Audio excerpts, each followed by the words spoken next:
What's up? It's your boy DJ Clinton, the host of the Pass Rush podcast, and today I want to give my thoughts on Colorado's spring game as well as just the spring as a whole, dissecting everything that I've seen, the good, the bad, the concerns, and feel free to leave your comments down below on everything that you might have seen and how you feel about the season at this time. Now, I will preface this by saying I would have liked to see a little bit more from the spring game yesterday, as I felt like it was kind of short, but I do know the weather was really bad, and you don't want to get your players sick from going from 72, 73 degree weather until going into a snowy game. Even though the situation could happen like that during the game, you don't have to risk that during the spring. You know, you kind of make your own bed in the spring. So I get that, and the competition was still pretty good. But I just would have liked to see more because I just wanted to have more time to, of course, dissect everything that I was seeing.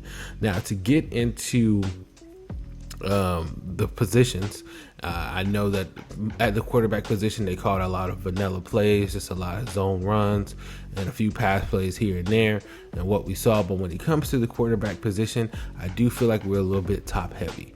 And that's not a terrible thing, but it's just what we have right now. When it goes to Sheduer, he's just a level and step above everybody else at quarterback, you know, on the team right now. And that was displayed yesterday with his confidence, his poise, and the calls that were made when he was in the game. If we really was looking at the game, you can see that the play calling for Sheduer was a little bit different than the play calling for any of the other quarterbacks, and that's due to what they feel like he's comfortable accomplishing. Like Sheduer can go through all the reads he can go through because the offense is tailored for him, but it's also tailored to his comfortability and what he's good at. He knows he's not a born runner. He knows that he wants to have those quicker passes, those dink and dunks, and then hit them long when he feel like the time is right. And that's how the offense is set up, with a little bit of run mixed in there. And then that's totally fine. But with Sheduer, I love to see that he's taking that next step. He's a little bit faster. He's a little bit more confident. He's a lot more patient with his reads. He's not looking to try to just run all the time, as we see him scrambling for his life last year. And with all of the predictions of him being the top guy, that he is still managed to be as calm and poised and everything that we've seen from him. So kudos to him and everything that he's done in this offseason. But as far as a backup, I don't really know if we have one at this time, like a bona fide, this is the second guy, as everybody else is kind of in that lane behind him. I would like to see a true pass of the torch once he's gone and we see somebody take on that mantle or do more with it, because it happens. Like, you know, your record may not stand forever, and you would like for someone to come in and be a little bit better once you're finally gone, to solidify your school always being looked at for that position. And if we had to go with that second guy right now, I think Wade has everything to be that number two guy right now. But we'll continue to see what the other guys continue to progress like over the summer and into the fall, and if their numbers ever called due to a blowout or anything of that nature, what they do with their time. So that's just my thoughts with the quarterback position. But I do like the leadership that we see from that position and the honesty that Sheduer has displayed, because when coaches come up to him and nitpick him about his conditioning, his preference, his working out and everything, he's always so honest about what he's doing, that he's giving 100%, and that he's showing that he's giving 100%. He's just going off with what he was given. And I like that. Now, when we move to the running back position, I feel like we're extremely thin right now. Of course, everybody knows that, just with all of the transfers and things of that nature, the predictions of who coming in, and maybe more guys are leaving, because Coach Prime said that he was like, hey, he want to make sure with these guys that are leaving that they have the spring film that they need to go to the next school that they want to go to. Now, my theory of everything about the running back position is I feel like some of the guys that have transferred out, not just at running back, but they had a different outlook than what we have seen from other people on the team. As in, they didn't come in expecting to work for the position anymore. And that's the vibe I get from everybody that has left, is that they feel like either they wasn't going to have the position or a chance to have the position, or they didn't have to work for the position anymore. That is where I feel like the transfers are coming from. And that's where the rumors of, oh, Coach Prime is disrespectful, or Coach Prime isn't giving people the opportunity they're supposed to get, when he asked them for it. But I feel like that's where it's at. Dylan Edwards is someone that he's known since he was a little kid, and that was thrown at us all the time last year, right? All the time last year. Like, hey, Dylan Edwards is one of Deion's guys. Like, he handpicked him to come here. Dylan Edwards was always in well-off media. He was always in the film. Him, Jimmy Horn, Sheduer, and Shilo. Those are the top guys that you see always giving a little bit of screen time on those channels. Shout out to those channels as well. Good people there. Now, with that being the case, I'm alluding to, okay, they feel like, hey, man, I'm secure in what I have to do. And when they're not outperforming those who aren't on that list, they would think that, hey, because of my connection with the coach, if me and this guy are kind of at the same level, maybe they're doing a little bit better than me, I still have my position. Because in the sports world, call it a spade, we know that happens. If you and somebody, or you was handpicked to come somewhere and you perform just at the same level as the person who's already there, they more so lean to the person that they know. And that just didn't happen for Dylan Edwards. Of course, his scholarship wasn't taken or anything, but 44 outperformed him. And it just led to Dylan Edwards leaving. And now with him going to Kansas State, the big surprise about that, well, not surprise, but surprise about that, is that's the team that he performed the best against. Dylan Edwards never had a better game than the one that he had against Kansas State. And I feel like Kansas State wanted to bring him in because they can get a little bit of insight of what they're doing over there in Colorado, so that they can get their get back when they play them, to not lose this time. Just my theory, but I could be wrong. Just putting all the pieces together, I feel like it was more so calculated from Kansas State to bring him in because of that, being his best showcasing. And of course, they like what they saw from him last year. They're like, hey, let's bring this guy in and open that door to get all of the Colorado guys that don't want to come here, just to continue to build on their knowledge to face the team when they face them.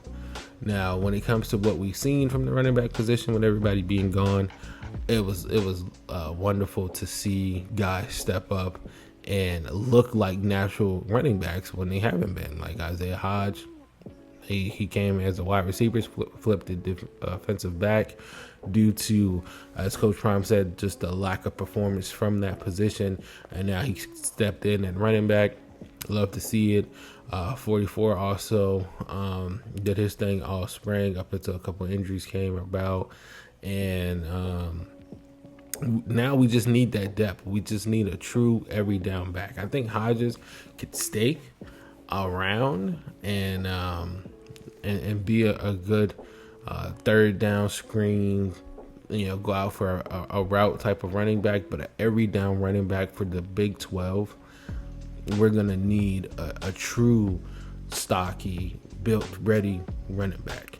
And we'll see if we can get that. I think Ohio State's transition guy coming to us will be a good start. But we'll see what the summer has for us, as that position is the biggest concern that we have right now. But I feel like it'll be okay, because running backs are dime a dozen. And you can find one if you really want one.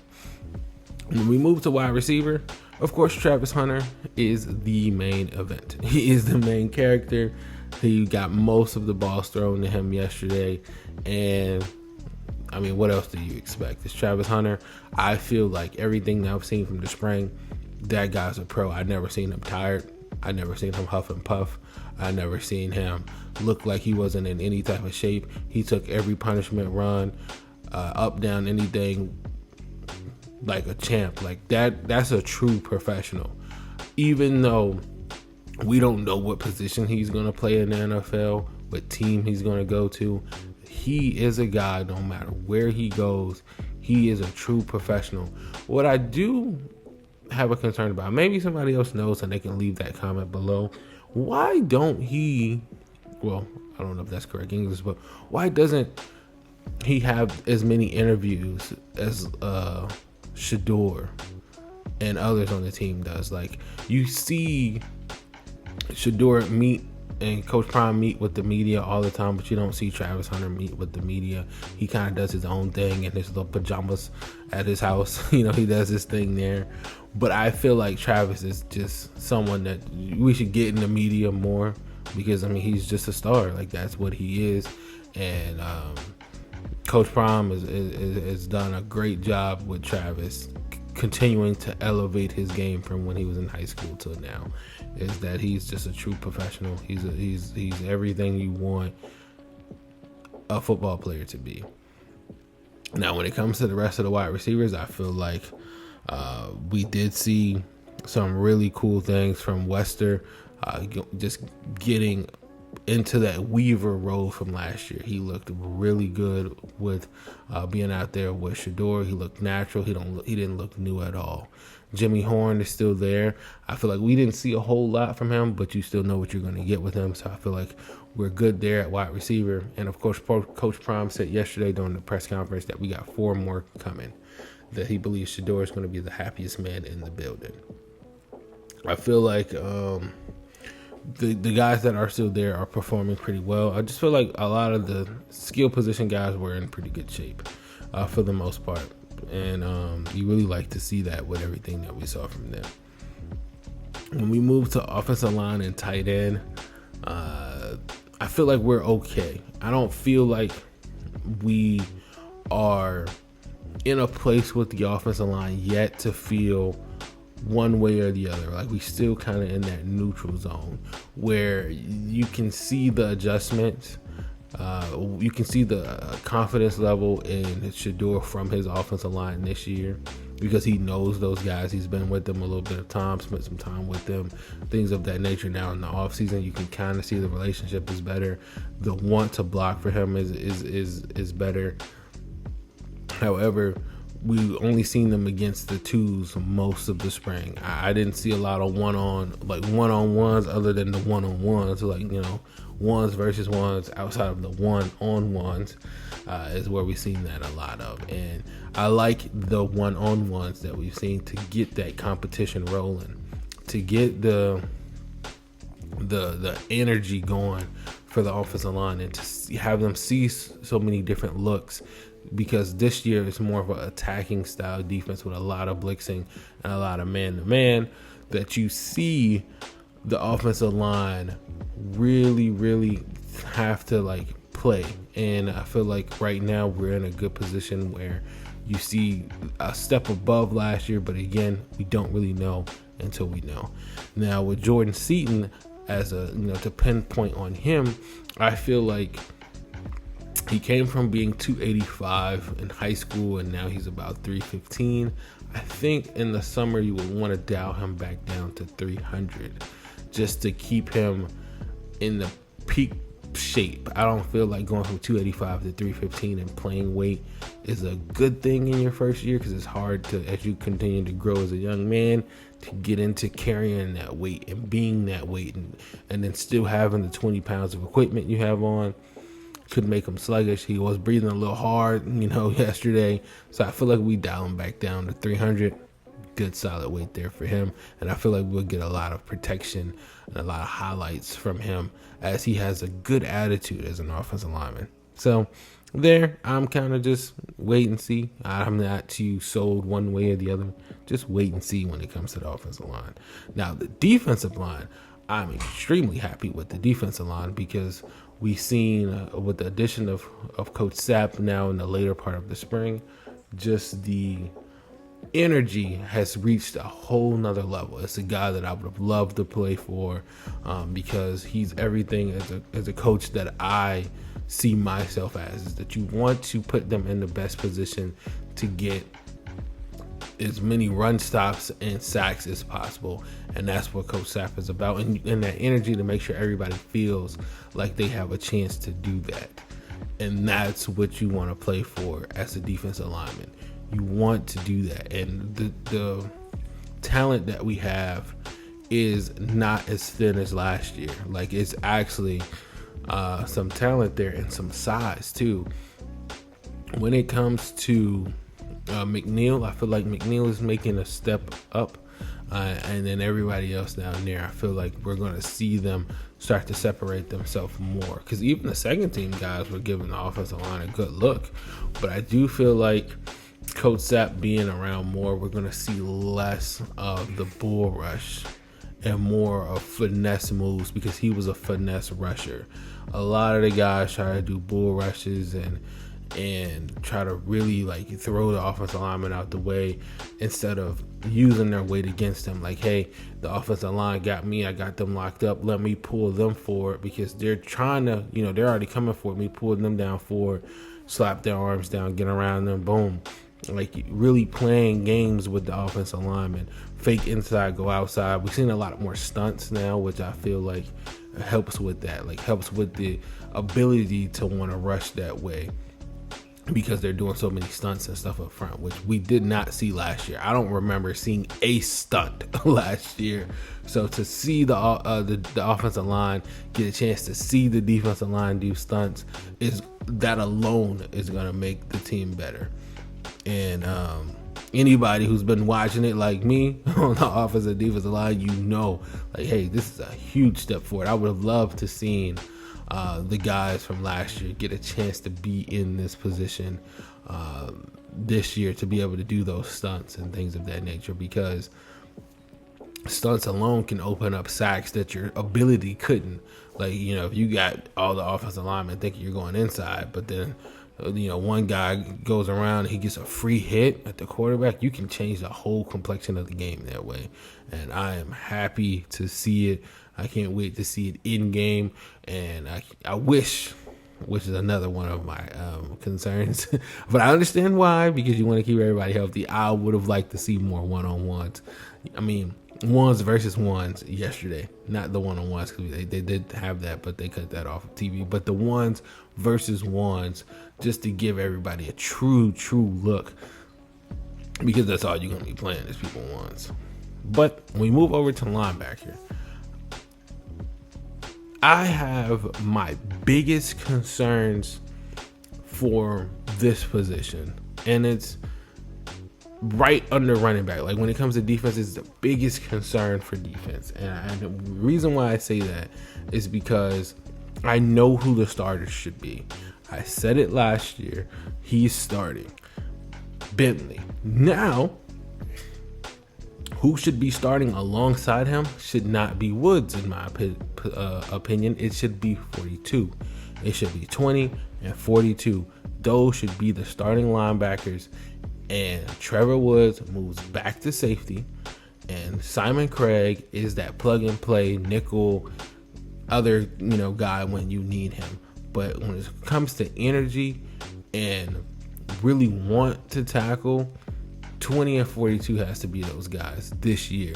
If they want to have a chance of making it to the NFL in the Big 12 this year, they're going to have to be the enforcers. They're going to have to be the game changers, because they have the size, they have the respect from the team to be that, especially 42 running with the twos. I mean, he is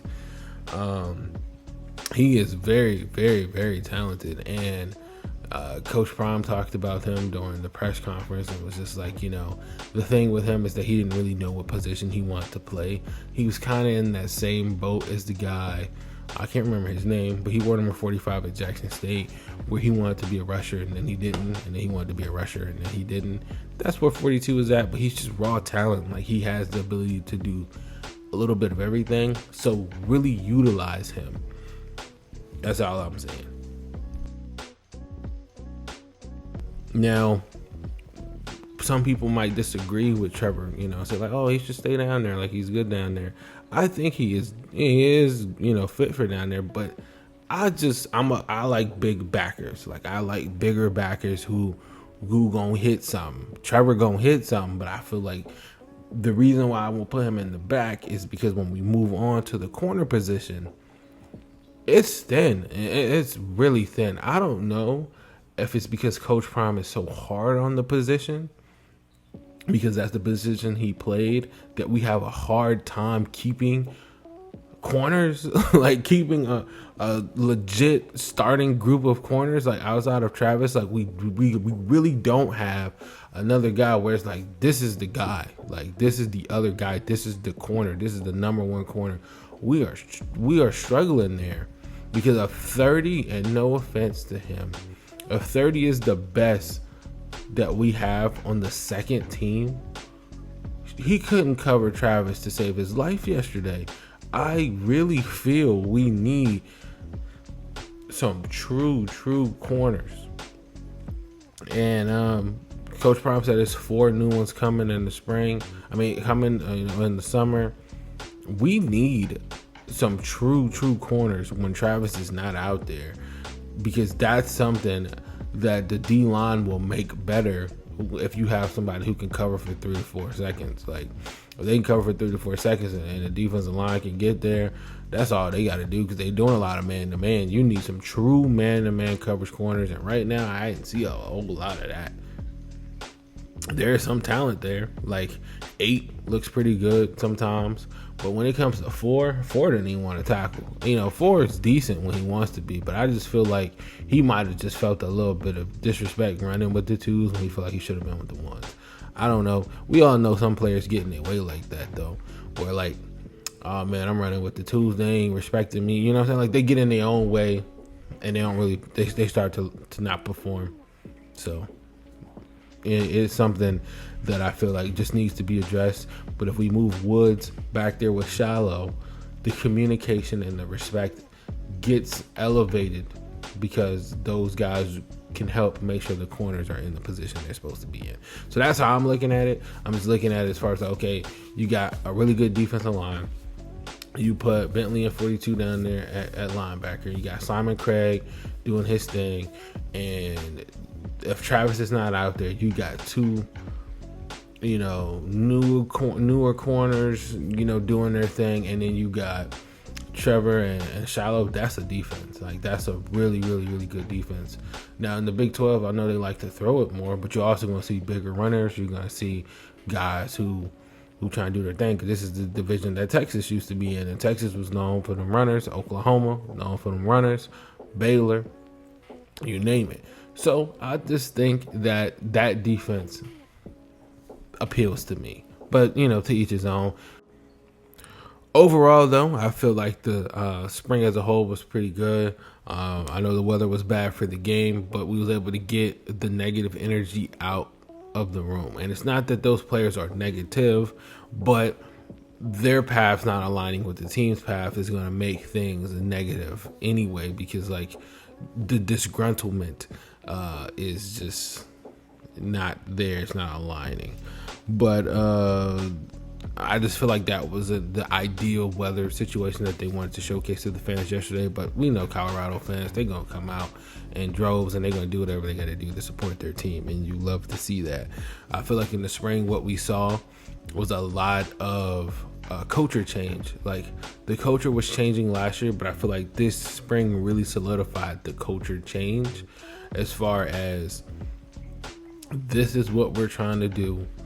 This is who fits in that. This is who don't fit in that. What are you going to do about it? And with that mindset being expressed, we've seen what we saw as far as who came in and who came out of the team. What we will go on to see in the summer is yet to be determined. But I feel like we're heading towards what we want to be, and that's a championship team. Are we that right now? If the season had to start tomorrow, I don't think so, but I don't think we're so far off compared to last year. Like, I don't feel like this is a 4-8 team, but we got to continue to keep seeing the progression and the intensity intensifies. That's my gripe right now, is that I feel like I want to see the intensity go up when we get closer, as we get closer to the season, like ones versus ones. Like I want to see good on good. I want to see the intensity from the good on good. I want to see less fighting just because somebody lost a rep, but more of the fighting because I want this just as bad as you want this. Like we saw a lot of fights in spring that I don't feel like we're just, it just was just like, hey, I'm fighting just because I want to fight them. Not because like, man, brother trying to make me better, I'm trying to make my brother better, and we fighting in the mix of it. It was just more so like, man, you caught the ball and celebrated on me, let's hook. That's not what we want to see, and I'm glad Coach Prime went on to eventually nip that in the bud. But again, I want to see that intensity go up because we did win, a few games and then lose a whole bunch of games in a row. Let's bring that intensity up. I know you want to keep your players safe, but hey, in them trenches, that's where the intensity needs to start. In them trenches, let's see some pancakes. So let's see some fighting on in there, because that's where the nastiness needs to come from the team. And I feel like Coach Sapp is really helping push that up. So that's just what I have as far as just like how I'm looking at the team. Again, I don't feel like we're a championship team yet, but when I say that, I also mean national championship team. But that not yet, but I feel like it's coming, and that's the main thing that we can hope for coming out of the spring. It's like, hey, all we saw was the vanilla of the spring. We saw a lot of guys leave out. We saw a lot of guys say they're coming in. Too much of that right now to say like, hey, we're one way or the other. We're progressing, and that's where the team wants to be.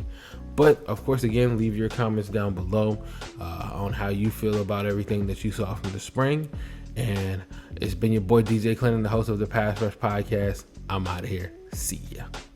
Up and I shake the room.